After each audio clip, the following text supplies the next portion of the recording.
Ben Bitlis Yukarı Bağcılar köy muhtarıyım. Köyümüz 93'te bu yana biz köyü boşaltmışlar. O devletin tarafında, PKK'nın tarafında biz zor durumda kaldı. Biz köyü boşalttın geldi. Şimdi bazılar Bursa'ya gitmiş, bazılar İstanbul'a gitmiş. Türkiye'nin çapında herkesin keyfi bir yerde gitmiş, dağılmış. Sonra köyümüz serbest olduğu zaman biz köye gittik. Köy tabii yıkmış, hepsi yıkmış durumdadır.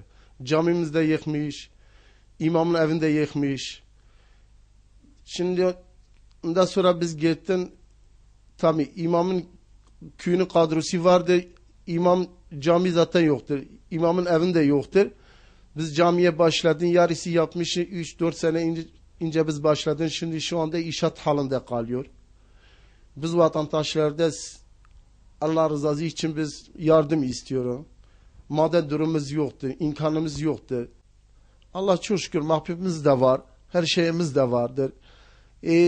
Diğerisi mağazamızda çimento, demir, onları Allah çok şükür yeterlidir. Fakat işçi paramız yoktur. Biz işçi parası vereceksin. Onlar da biraz bize nakit para lazımdır. Her için onlara Allah razı olsun. Biz onlardan talep ediyoruz. Şimdi biz köyde 10-16 hanemiz vardır.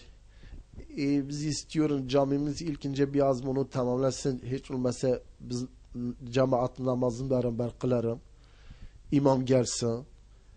Biz onlarda her sabahlarda talep ediyoruz. Bize destek versin biraz önce bunu biz bitirelim. Hiç cemaatimiz, namazımız.